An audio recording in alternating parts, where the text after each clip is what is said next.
He looked good. Ran some pass scale routes, and I'm expecting him to play. Expecting him to play last week, but we'll see how it goes. We got a plan either way, but it's good to get him out there, and hopefully we can get him out more tomorrow, and he can get cleared. But I thought he looked good running around. I didn't see any limitations, but I'm not a doctor.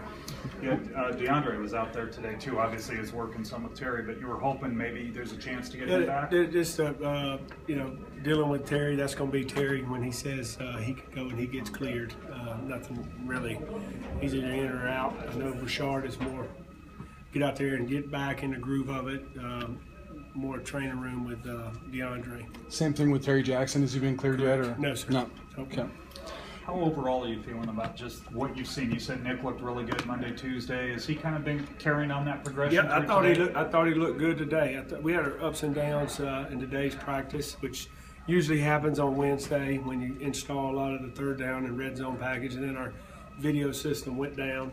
So the coaches weren't able to show film, and so everything was kind of old school on the chalkboard. So sometimes these guys are visual learners, so a lot of it they couldn't see. So we had to take time today and slow down and say, this is the look, this is what it's going to look like to try to get it right.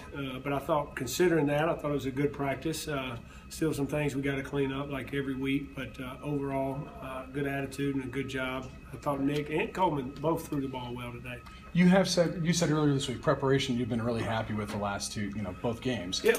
Is it just a matter of execution or moving preparation to the field on Saturdays? Well, no, we prepared well last week. We got beat, and it happens. When you prepare hard, you play hard, you work hard, you get beat. And then you got to man up and look at some little things that you could have done better as a player, whether it was assignment, whether it was exchange on ball handling, whether it was your leverage as a DB, as a coach, situations, knowing what you should have called, what you shouldn't have called.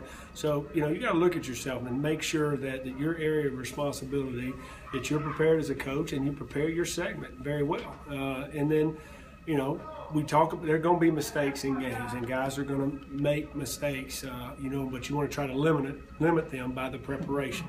And then when you do make a mistake, you got to fight like to try to overcome them. We just made too many mistakes, and if there was one area, it would have to be the turnovers. There was too many. Is there a scenario? Overcome. Are there different scenarios you think one quarterback shines more than the other? Or is it too early to really tell with these guys? You're talking about during practice? During, I guess, game situations maybe.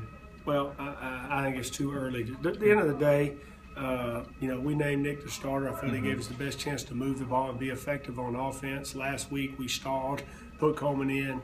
We got going a little bit, but we still weren't as effective as we wanted to be. We weren't in the rhythm that we wanted to be as an offense. So Nick's going to be the starter, and I'm looking for rhythm. I'm looking for consistency. I'm looking for making a routine play. I'm looking for belief in yourself. So when you walk in that huddle, your teammates believe in you. Like all positions, at the end of the day, if we're not getting the job done, we're looking to find somebody that can. But I believe in Nick, and I believe in Coleman. But Nick will start the game. Ticket sales are up to 30,000, pretty close to from your side. It looks like it's going to push a crowd of at least 60 or so. That's not what you worry about as a coach, but it's nice for your players. I think that's awesome. I think that there is interest in the game. I love that both sides are excited about the game. I've heard we've sold almost 11,000 student tickets, and that's been a big push from our administration and Joe Parker and even us as a football team to try to get out and get involved with our students and let them know that it's their football team. And I think it's awesome. I'm glad they're going to Denver, and I hope next home game we have 11,000 students or more at the next home game. But it's awesome. And I say it all the time.